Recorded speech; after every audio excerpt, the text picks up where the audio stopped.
여러분 안녕하세요. 한국표준금거래소입니다.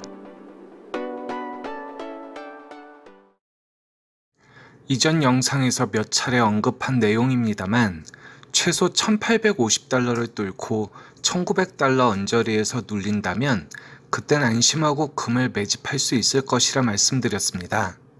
모양 자체가 정배열로 바뀌는 것도 시인성이 좋지만 수급에 있어서도 확실한 매수 우위로 돌아서는 것이기 때문에 확률적으로 장기 상승 가능성이 높아지기 때문입니다. 하지만 안타깝게도 또다시 1837달러에서 좌절하고 말았는데요.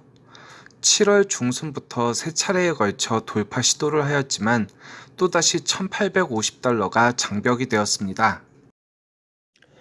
현재 상황에서 1775달러라도 지켜지면서 빠르게 1850달러를 돌파해야 하는데 이 상태로 무너지면 또다시 올해의 저점 테스트를 하는 괴로운 상황이 될 수도 있는데요.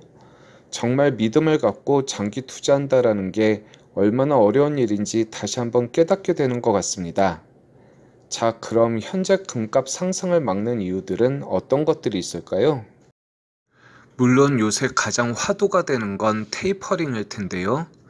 작년 내내 금값이 오르는 이유로 시중에 돈이 넘쳐나서 돈의 가치가 떨어지고 물가가 오를 것이다 라고 했기 때문에 당연히 유동성을 줄이는 테이퍼링이 반대로 금값을 떨어뜨리는 요인이 될 것이다 라는 건데요.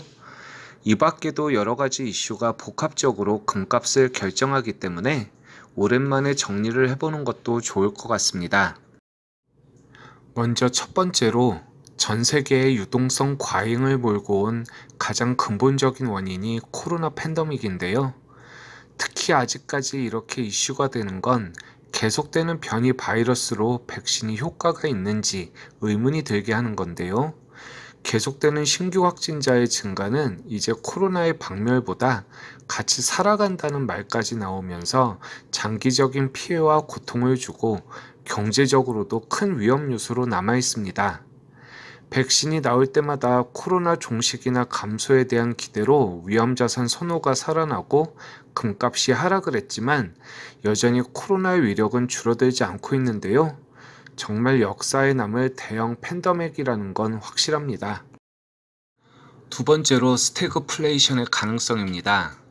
고용지표의 부진과 물가 상승률을 보면 알 수 있듯이 여러 가지 불안한 요소가 있는데요. 원자재를 중심으로 물가는 오르는데 실제 GDP 성장이나 소비 증가는 그에 따르지 못하고 있습니다. 파월 연준 의장이 갈 길이 멀다, 여전히 경제가 위험한 상태이다라고 하는 데는 그 이유가 있는데요. 경기 활성화를 위해 역대급으로 돈을 뿌렸지만 고용이나 생산 설비, R&D 투자엔 소극적인 것입니다. 이는 경제 전망이 여전히 불확실하다라는 건데요. 그 사이 원자재 가격이 폭등을 하면서 실제 서민들은 주머니 사정이 좋을 리가 없습니다. 이건 마치 돈을 빌려서 사업을 했지만 막상 그 돈을 갚을 만큼 장사가 안 됐다는 것인데요.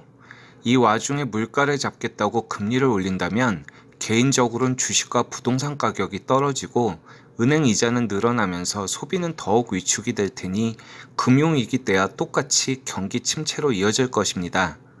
더욱이 정부에서도 늘어난 재정 적자에 이자까지 늘어난다면 견딜 수 없을 텐데요. 결국 인플레이션에 의한 해지로 금 수요가 증가할 것이다 라고 한 예측이 현재까지는 큰 의미가 없어졌습니다. 마지막으로 세 번째, 실수요의 감소입니다. IMF와 금융위기 등 기존의 큰 변화에 비해 이번 코로나 사태는 투자에 있어 상당히 여러 가지 변화가 있었는데요. 일단 연령층이 낮아졌고요. 기관 투자에 비해 개인 투자 비중이 높아졌습니다. 특히 스마트폰에 익숙한 세대이다 보니 소액으로 빠른 결과를 보이는 투기성 거래가 활성화되었고 글로벌한 투자가 가능해지면서 미국 주식, 특히 IT, 전기차 등 유행에 민감하게 되었는데요.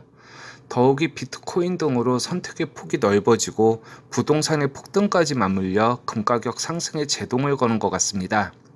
특히 금 수요의 상당 부분이 주얼리 쪽이고 예물이 압도적인데요.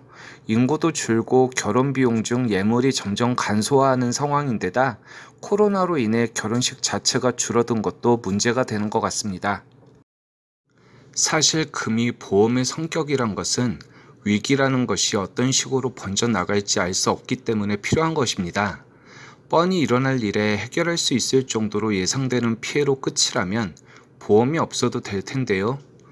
전문가들이 얘기하는 금값이 떨어질 것이다 라는 전망은 코로나는 백신으로 다 해결될 것이고 테이퍼링이 와도 주식은 오를 것이며 경제는 좋아질 것이기 때문에 안전자산보다는 주식이 좋고 금보다는 비트코인이 더 수익이 좋다고 말하는 것입니다.